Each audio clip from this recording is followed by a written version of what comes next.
Awesome, we're good. It's only 5 pounds. Relatively lightweight. It's really no issue to hold. But if I go and I hold it out like this, it still weighs 5 pounds. But the impact and the stress that it puts on my shoulder and the rest of my body is that of a weight that's almost 50 pounds. Right off the bat, for a short period of time, this isn't a problem. I can stand here for a couple seconds. It doesn't bother me. But if I stay here like this for any period of time, 10, 15, 20 minutes a day, good luck. This is going to get real heavy. It's going to cause me discomfort. I'm going to have to adjust the way I'm standing to try and hold it up. But eventually, no matter how hard I try, the weight of this is going to pull my arm down, and I'm going to have to put it down. Never forget, though, I always have the ability and the decision to take my arm and put it down and release the weight, because nobody makes me hold this. Stress and anxiety work exactly the same way. The same scenario I just gave you with stress and anxiety totally apply. You might look at stress and say, it's no big deal. It's no big deal. It rolls off my shoulder, doesn't bother me. The fact of the matter is, unless you have a way to release it and let it go, it stays with you and weighs you down and keeps in the background. Madam Toastmaster, fellow Toastmasters and guests. When I was researching this project, I was on WebMD, and they had a statistic that said 43% of the adult population of America suffers from some sort of stress or anxiety issue. 43%. That's the entire population of New York City times 18. That's a tremendous group of people.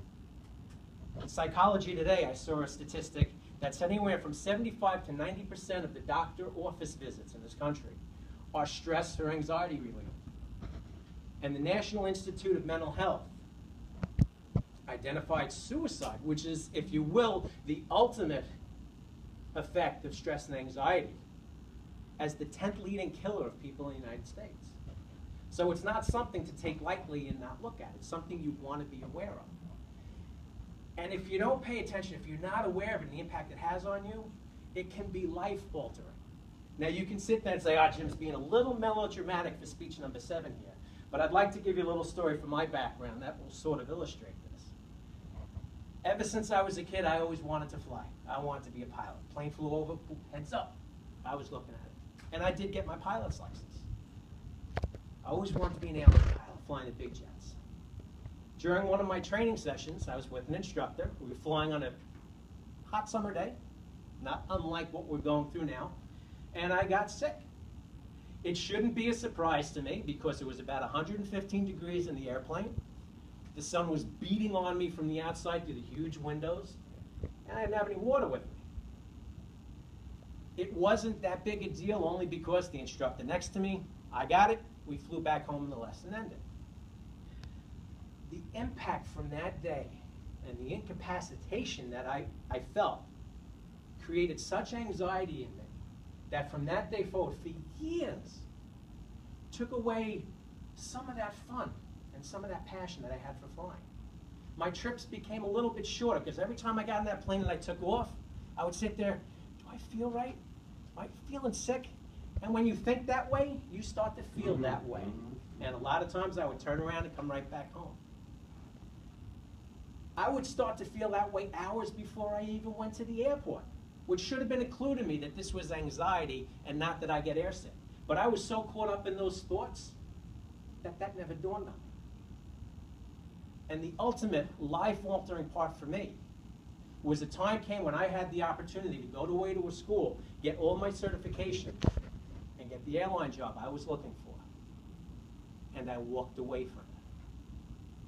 A lifelong passion of mine, I turned my back on and walked away. And as crazy as this sounds, because I was so anxious about getting airsick.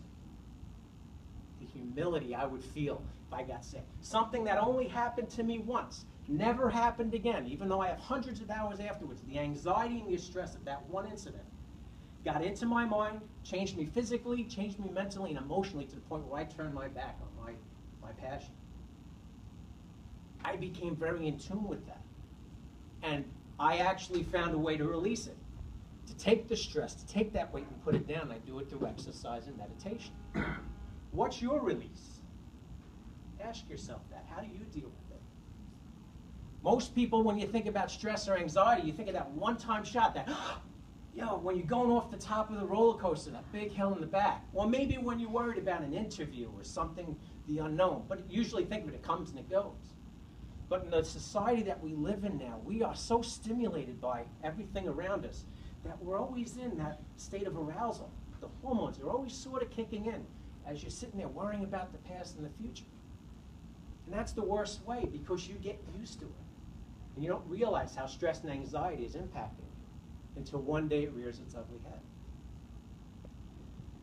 One of the quotes that I love, that they talk about life, and they say, with life, the journey is the reward. Don't get so caught up in reliving the past and rewriting the past. If you're like me, you're working your head and you're like, you always play with the past. And don't worry about the future, the things you can't change. Live in the here and now. Learn how to let it go.